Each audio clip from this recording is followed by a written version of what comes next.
તો આજે આપણે બનાવીશું એક નવી રીતે સોયાબીન વડીનું શાક। તો મારી આ નવી રીતે તમે સોયાબીન વડીનું શાક બનાવશો તો તમારું શાક એકદમ ટેસ્ટી બનીને તૈયાર થશે। તો ચાલો આપણે સોયાબીન વડીનું શાક બનાવવાનું શરૂ કરીએ। સોયાબીન વડીનું શાક બનાવવા માટે મેં અહીંયા એક વાટકી સોયાબીન વડીને પાણીની અંદર 10 થી 15 મિનિટ માટે પલાળી રાખેલા। તો તમે જોઈ શકો છો એકદમ સરસ રીતે સોયાબીન અહીંયા પલળી ગયા છે।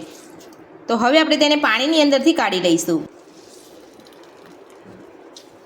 તો સોયાબીન વડીને આપણે અહીંયા પાણી સાથે નથી લેવાના, આ રીતે તમારે અહીંયા પાણી કાઢી લેવાનું છે।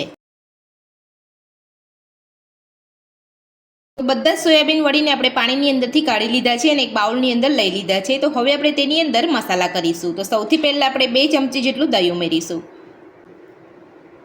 તો દહીં ઉમેરી લીધા પછી હવે આપણે તેની અંદર 2 ચપટી જેટલો ગરમ મસાલો ઉમેરીશું। તો અહીંયા તમે જ્યારે મસાલો ઉમેરો ત્યારે તમારે અડધા જ મસાલા ઉમેરવાના છે, બીજા જ્યારે આપણે શાકની ગ્રેવી કરીશું ત્યારે બીજા મસાલા ઉમેરીશું। તો હવે આપણે તેની અંદર નાની અડધી ચમચી મરચું ઉમેરીશું। તમે જે રીતે તીખું ખાતા હોય એ રીતે તમારે અહીંયા મરચાંનું પ્રમાણ લેવાનું છે। નાની અડધી ચમચી જેટલો હળદર પાવડર ઉમેરીશું। સાથે જ 1 ચમચી આપણે અહીંયા ધાણા જીરું પાવડર ઉમેરીશું। સ્વાદ પ્રમાણે મીઠું ઉમેરીશું। બધું સરસ મિક્સ કરી લઈશું। તો આપણે અહીંયા અડધા મસાલા ઉમેરે છે, હવે આપણે અડધા મસાલા જ્યારે અહીંયા શાકની ગ્રેવી બનાવીશું ત્યારે ઉમેરીશું, એટલે તમારે અહીંયા પૂરતા મસાલા નથી ઉમેરવાના।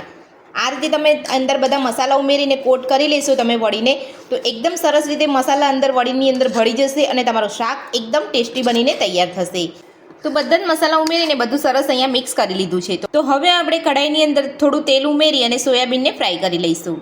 તો સોયાબીનને ફ્રાય કરવા માટે અહીંયા ગેસ ઉપર મેં એક કઢાઈ મૂકી છે, તેની અંદર 2 ચમચી જેટલું તેલ ઉમેરીશું।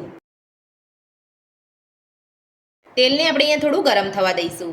તો તેલ આપણું અહીંયા ગરમ થઈ ગયું છે, તો હવે આપણે સોયા વડીને ફ્રાય કરી લઈશું।